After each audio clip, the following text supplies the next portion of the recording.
Hello, friends! I am here with you to read Macduff and the Baby by Rosemary Wells and Susan Jeffers, and we're going to do a puppy dog craft after we read the book together. Here we go.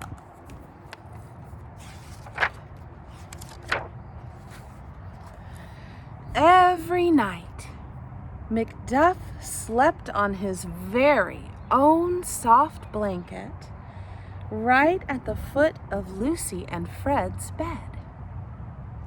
At breakfast, Fred read the comics out loud to Macduff.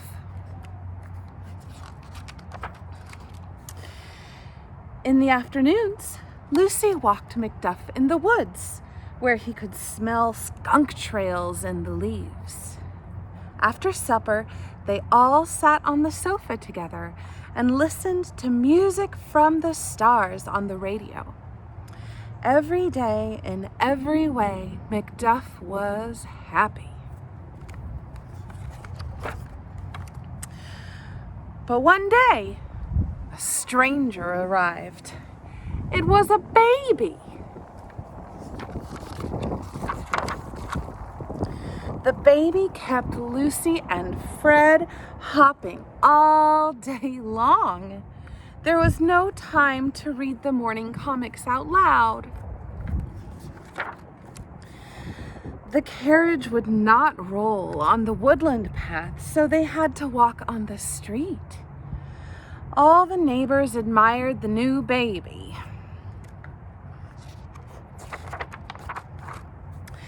In the evening, the baby interrupted the radio concerts. She woke everyone up in the middle of the night. Lucy and Fred hoped Macduff would love the new baby, but the new baby pulled Macduff's beard, and he did not want to be nice. Macduff growled at the baby from across the room. Grrr. The baby just laughed. Macduff gave the baby terrible squinting looks. The baby didn't mind at all. Macduff stopped eating. "Macduff has stopped eating," said Lucy. "I bet he misses the comics," said Fred. Over cereal and fruit, Fred read the newspaper aloud to Macduff. Then Lucy walked Macduff in the woods. There were hundreds of skunk footprints in the wet leaves. After supper, Lucy and Fred gave Macduff his favorite treat of vanilla rice pudding with sausage slices. Then they took the radio outside. In the dark of the garden, all four sat on lawn chairs and hummed to the music from the stars. "Woof," said Macduff. "Woof," said the baby. The end. Now, one thing that I notice about Macduff and the baby is that because Macduff is a dog, he can't tell Lucy and Fred how he's feeling when the baby comes home. And so he takes an action to try and show how he's feeling. And did you know that even though we aren't dogs, sometimes we do the same thing? If you're feeling a certain way, you might try showing that instead of saying that. And if one of your friends or a grown-up who you know is acting differently than they usually do, they might have a feeling that they want you to know about. And you can always ask about that. All right, so I told you we were going to make a puppy dog craft, and that is exactly right. We're going to make a puppy dog with using origami. Origami is the Japanese art of paper folding, and that is what is going to give our paper this wonderful puppy dog shape. Now, the first thing that you need to do is get a square piece of paper. Now, most paper that we have comes in a rectangle. Do you know the difference between a rectangle and a square? A square is even on all four sides, and a rectangle has two sides that are longer than two short sides. So how do we get a square out of a rectangular piece of paper? There is a very simple way to help you. You take a corner and you're going to line up one of the corners along the long side of the paper. And you can have a grown-up help you with that part. Do you see how these are lined up just like that? And if we pinch the corner over here and go all the way up, we're left with a strip of paper right here that we can have a grown-up help us cut, or if we have scissors that are safe, you can cut that long strip right here. Just cut it right off. Ta-da!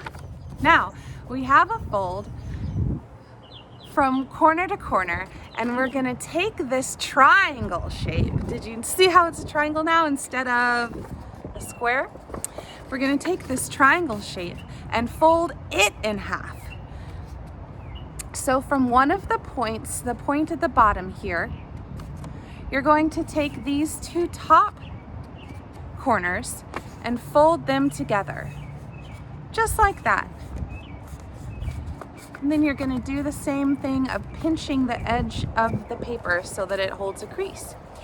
And so now if you opened up your paper, you would see that you have 4 equal triangles, but we're going to leave it folded just into this larger triangle. Now, why did we put this crease down the center? I'll show you. If you flip it over so the crease kind of points out, this is going to be the part of the dog's face that helps to hold up our puppy origami. When we're finished with our puppy, you'll have that center seam. Do you see it here? That center crease. And that folds out to let our puppy dog sit up on a table or on another surface. So let's go back to where we were. We've got folds, 2 creases in our paper. And now, looking at the finished product, what do you think we should do next? How about these ears? So you'll take the free corner, kind of decide where you want your puppy dog ears to go. Doesn't have to be perfect. I think this looks good. And I'm going to try to do the ear the same way on the other side. There we go. So now we have 2 puppy dog ears. Let's look again at our finished product. What does this puppy have that this one doesn't yet? If you said a nose, you're right. So we're going to take this corner down here and fold it up as far up as you want the puppy dog nose to be. Now, we have 2 layers of paper here, 1 and 2. I only want 1 layer to be in front, so I'm gonna fold that second piece behind, just like that. And you're gonna take this very top point and fold it back down a little bit, because this is going to be the puppy dog's nose. All right, let's take a look at our finished product. Here's the folded one we've started on. All right, so what do we need to do next? We need to add the puppy dog face. That's right. Now I'm using just 1 color of marker, a blue marker, and I'm going to color in the puppy dog's nose right here. One nice thing about origami is because the paper is creased, it shows us nice places to color in the lines, especially for this little puppy nose. All right. So I've got that little puppy nose on there now, and I want to give him a puppy dog smile. So I'm going to go from the bottom point up just like that. I'm going to do one on the other side. This is his puppy dog smile. And maybe your puppy dog has some little whisker marks. Just like that. Now we need to draw our puppy's eyes. I was thinking, have you ever seen a dog with a big spot on his face? I'm gonna put a spot and then his eye like that. There we go. And then I'm gonna draw his other eye right here. And so he's got a spot over there that you can even color in. Have you seen a dog with a spot on his eye? And maybe he has spots on other parts of his face that you can see, or on his ears. All right. So now we've got a little puppy. And remember that seam we put down the middle? When you're done making the face of your puppy, you can kind of squeeze it like that so that he can sit up on the table and keep you company. Roof. Here's our other one. Remember when we cut, oh, there we go. Remember when we cut that extra piece off of our rectangle to make a square? You can even take this little bit, fold it into squares, fold and cut to make a little square, and make some tiny little puppy dogs. This one fits on your finger. There he goes. Here's some puppy friends. All right, everyone. Well, thank you so much for reading Macduff and the Baby with me and making a puppy dog origami craft. I'll see you next time.